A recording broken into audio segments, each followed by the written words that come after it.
G'day and welcome to another episode of Kiwi Car Life, and by popular request I'm going to be comparing my 2006 Honda Accord Euro 6-speed manual with a Golf GTI. I do have a Mark 5 GTI video in the works as well, but today we're going to start with the slightly older version, the Mark 4 GTI 5-speed manual from 1999. In terms of exterior styling, it is obviously a little bit challenging to compare them because of course mine is 6 years newer and has the sports kit that goes all around the outside, and I put some aftermarket wheels on it. The Golf, on the other hand, the GTI is frankly quite a boring looking car. It doesn't look especially interesting. It's certainly very German, very subtle from this sort of era. I have to say the Mark 4 R32 two-door is one of my favourite looking Volkswagens. All they did with that was put some better looking wheels on it, gave it a little bit of a body kit and two big chunky twin exhausts at the back, and I think it looks absolutely fantastic. So kind of like with an Accord, the base sort of way it looks is there. All it needs is just a bit of a lip kit just to make it look a little bit more exciting.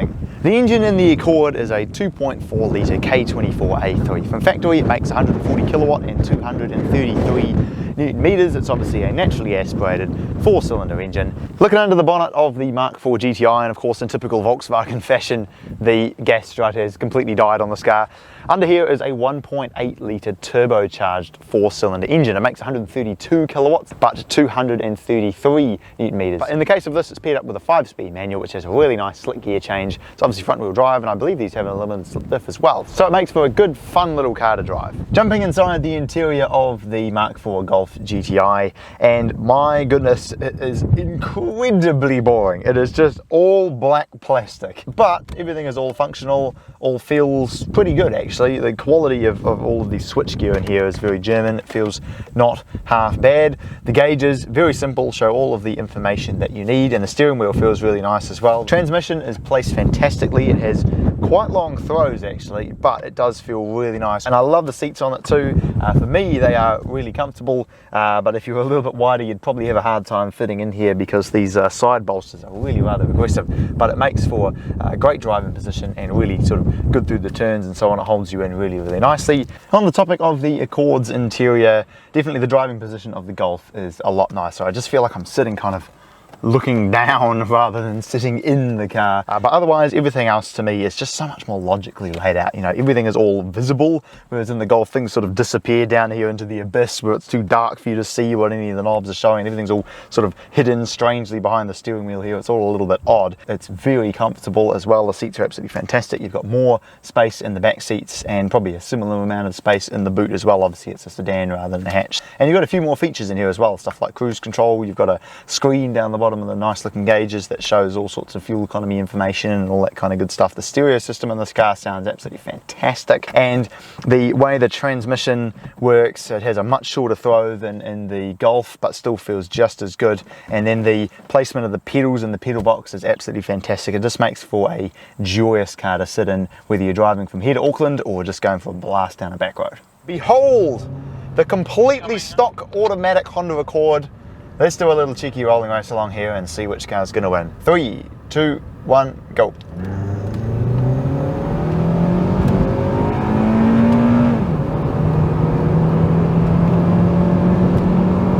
Go.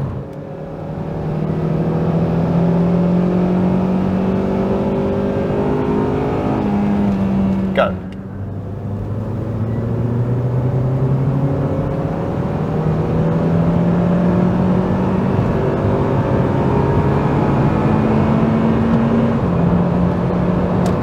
Go.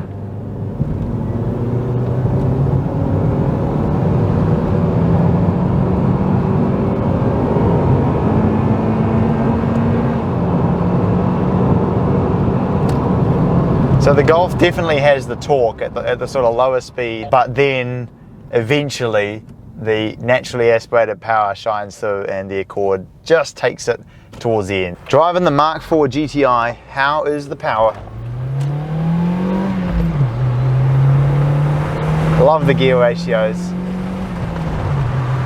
They're like just the perfect length, not too long. Just like with my Accord, the gear change, the clutch, the throttle, everything all feels really nice. It's obviously a cable throttle in this car.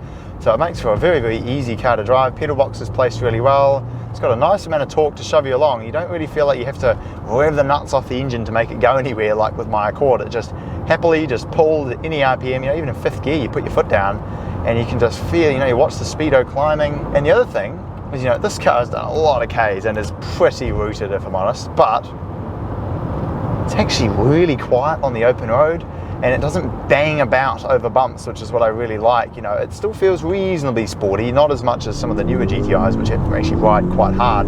This, on the other hand, definitely feels like a much more old school sporty car where it still has a nice refined ride. It's nice and quiet on the open road. You know, if this had cruise control, I would be more than happy to drive this long distance and it would be absolutely fantastic. This is where the torque is really nice, foot flat, like 2,500 RPM, and it still is able to accelerate. The throttle on these European cars is a bit weird, where it's kind of, it's a cable throttle, but because it's turbo, it kind of responds a bit unnaturally, I've found, but the handling is really good, A little bit of body roll, but a nice amount of torque to shove you up this hill, turn it in. I could definitely do with some better tyres, I think, but overall, it feels really, really nice, up this hill. Time for a little bit of old school hot hatch style. And the handbrake doesn't really work. Oh, it's so slick.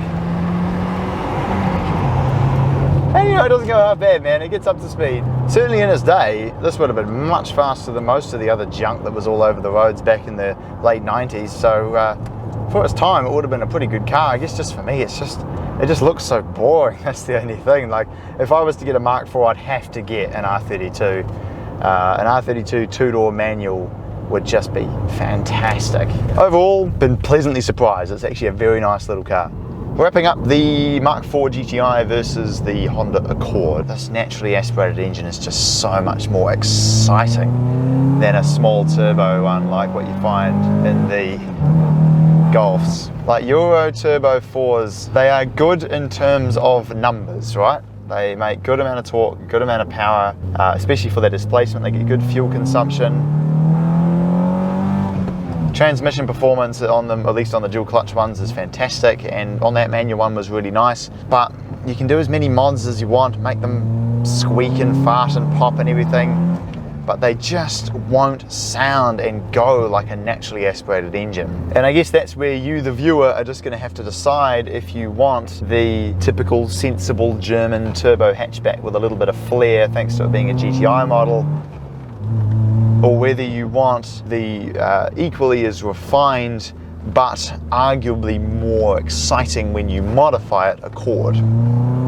Again, if we're talking stock versus stock, frankly, mate, both of those cars are pretty boring really. But then again, the good thing about both of them is they both have a good amount of modification potential. They both have good aftermarket support. They're both very plentiful. You can find heaps of Accords around, especially automatic ones. Maybe not so many manuals anymore, but and I imagine there'd be plenty of Mark IV GTIs around as well. And they're affordable. They make for great first cars and so on. So in many ways, they serve similar purposes equally well. Me personally, just because I fear reliability and like naturally aspirated engines, I'm probably going to swing towards the Accord if I was to buy one. In fact, I didn't really even consider a GTI when I was looking to buy a car. But having now driven a manual Mark IV, I'd say, yeah, it's a pretty good car. And if you slap a tune on it, get a bit more boost out of that little 1.8, it'll be an exciting little thing. So there we go. Thanks very much for watching this episode of Kiwi Car Life. And if you want to see me comparing my Honda Accord with another turbocharged hatchbacky looking thing,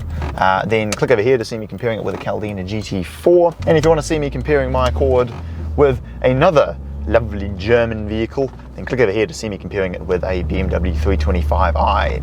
And I will look forward to seeing you again next time.